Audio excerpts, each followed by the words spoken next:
Well, with me right now is Sue B. Parks, and she is the Orange County United Way's president and CEO, and she is on to talk about homelessness and what the United Way is doing about it. Welcome.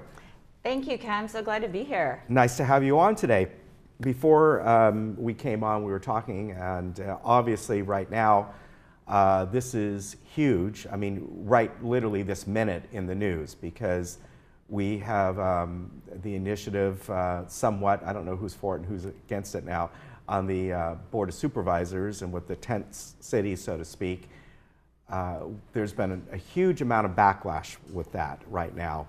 And interesting, you don't know what side each supervisor is on because they keep changing.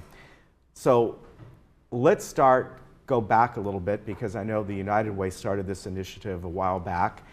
And one of the catalysts from this that you just told me about is looking at other places that have taken this upon themselves and kind of changed the focus and direction. So tell us how this got started and what the initial plan is for this. Okay, well, thank you, and thank you for the opportunity to share what's going on, because it's such an important topic and so timely with everything happening.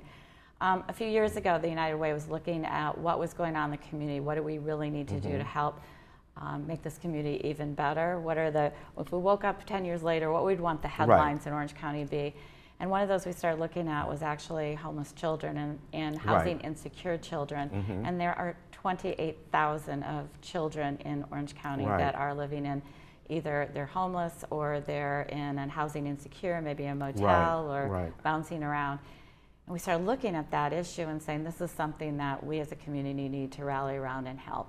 And in doing that, we realized there needs to be more data. We need to understand really what's happening with the situation, why is it growing, what the cost of it is. And so we went with ourselves in Jamboree Housing and the ACCOC, the city organization. We commissioned a study with UCI, and we got some of the top researchers at UCI to really take a serious look at this issue and to help us understand what is going on in this whole homelessness area. And out of that, and that was published last year, and it's you can find it on our site in terms of going on Orange County United Way's website. But anyway, what happened is we found out that the cost of homelessness to this community is $300 million a year, just managing it on the streets. And if we house the people that are most vulnerable, the chronically ill, we'd save half of that amount of money. So we're like, wow, this is really intriguing stuff. And so we said, let's take a step back and look at best practices. Who's doing this really well around the country, and how are they doing it? Who's made a real dent in their homelessness population? And in doing that, we uncovered some different cities, but we really landed on Orlando, Florida as being somewhat an interesting model. And so again, that was one of the things that we took a look at as best practices, but they had cut their street homelessness 50% in 3 years. Yes. Yeah. And also interesting, although this has nothing to do with that Orlando is also in Orange County. It is. Yes, there are similarities. Let me ask you this, and it's something that I was listening to a radio station, and someone came on and talked about this issue. I forget who it was, but it might have been one of the supervisors here. But they sort of categorize the homelessness in 3 or 4 categories. You have, and so, of course they overlap, but people with some sort of mental illness, people who are have addictions to whatever it may be. It could have been illegal drugs, it could have been opioids, it could have been anything. And then you have the individuals that are maybe a family or that for some reason, not of their own doing, lost their job, lost their housing. Do you kind of see it that way in those 3, or maybe there's 4 or 5 basic categories? Yeah, so and I'll go back to the cost study that I mentioned that we did. One of the interesting things that came out of that is that we found that the average homeless person in Orange County was a 50-year-old male who had lived here over 10 years, and they had some disruption in their life. Maybe they got ill and had a disabling condition, or they lost their job, or something happened in their life that caused them to lose their home. They got behind in rent for 2 or 3 months. So no question, that's a big part.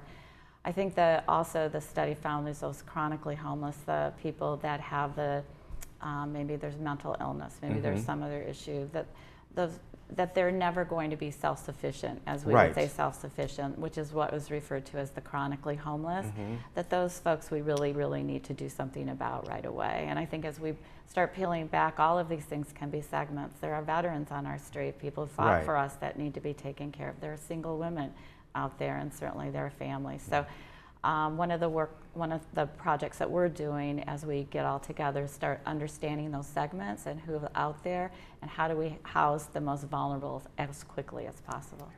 Well, that's a very good point that you brought up. You know, on one end are the families that maybe lost a job and through unforeseen circumstances. Those are probably, in some cases, the easiest people to help because there's not a mental illness.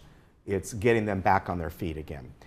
But with people who are chronically homeless, have the mental illness, the question is, are they now going to be taken care of for another 30, 40 years of their life by the state, by the taxpayers, by the United Way? How do you look at that? Well, I'm going to go back and share a best practice that I was mentioning in Orlando, Florida. And you know, what they found is, and I'll say that some other similarities, they had about 3 million in their population in their area that they were measuring. It's about the same here. The point of time count, which is the HUD count of homelessness, it's done the same way every time it's done, so it's a nice baseline. That we were with 50 people or something. It was like we have about 4,800 here as they would look at Orange County, California, and they had maybe 4,750 or something. It was so close. But what they found is that when they went to the chronically homeless and they offered them housing first, a place to live, that changed everything in terms of them wanting to go and to be into a place where they didn't have to wake up every night, worry that something that they were going to go the next day. And that comes with, and that type of housing situation comes with that care. And that care makes such a difference, that there's a case manager looking in and making sure that you get back on your medication, that you have the services and support and you're taking care of yourself. And they found that these people really thrive with that kind of program. And maybe there's some folks that would be able to go back to work, but really what we're talking about is a population that as a community we all need to realize that we need to help. And there's government money, maybe there's philanthropy money, but together as a community we need to come together and do this. And that's what they did very well in that particular market, and I know we can do here. Did some of those people end up becoming self-sufficient, or has the study not gone on long enough?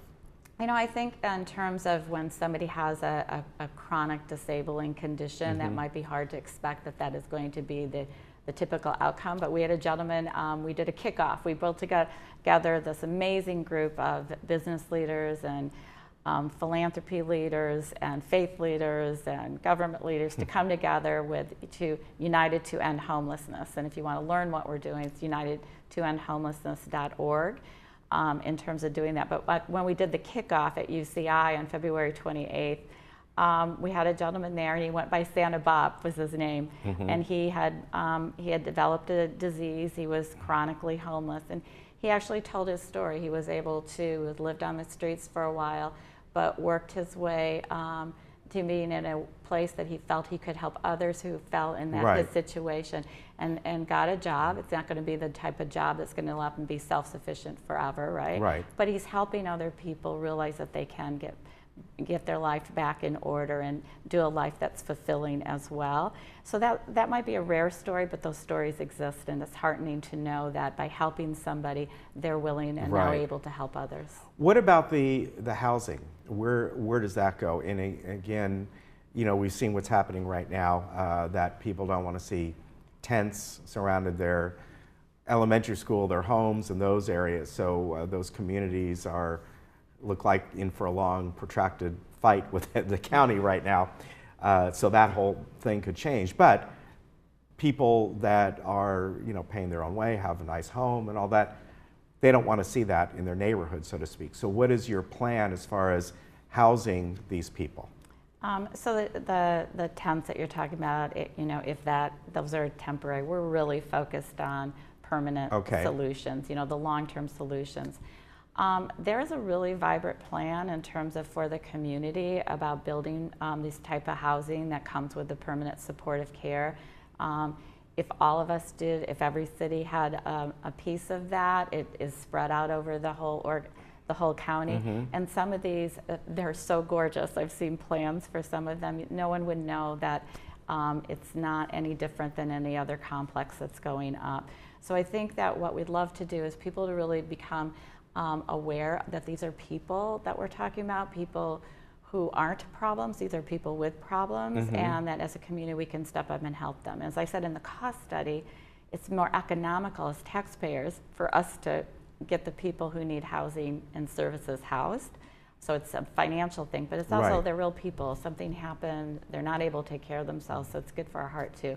So if people get educated on this, I think people will be more open-minded and get not thinking that they're not looking at a tent, they're looking at a complex that might have some folks out there.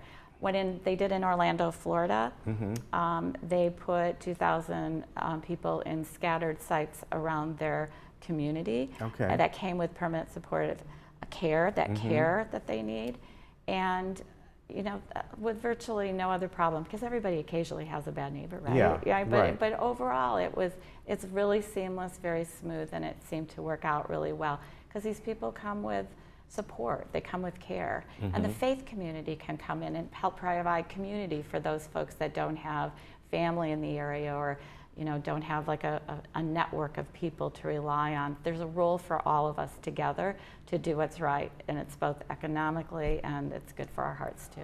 What about looking beyond Orange County, being that this is one of the most expensive places to live, as we know, and seeing other solutions of other cities that they may go to, or do the other cities have the same problem? Outside of California, where it's 1/3 the cost to live. Yeah, it's a problem across our country, and that's one of the things that we found as we started looking at situations, and I think every community set up to do, setting up to see how they can support their own community. It is around the country.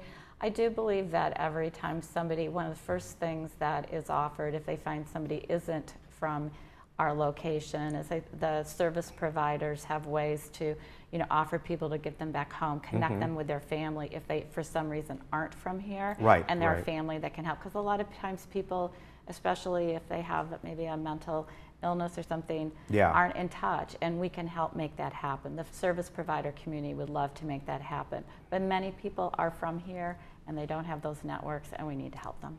All right, very good. The website is unitedtoendhomelessness.org. So you can go on there and find out more information. And good luck with this. And I'm sure we'll have you on maybe with an update in a few months and see how it's all going. I would love to come back and give you an update and help make sure. Thank you very much. Thank you very much, Ken. Thank you for coming on, and we'll be right back.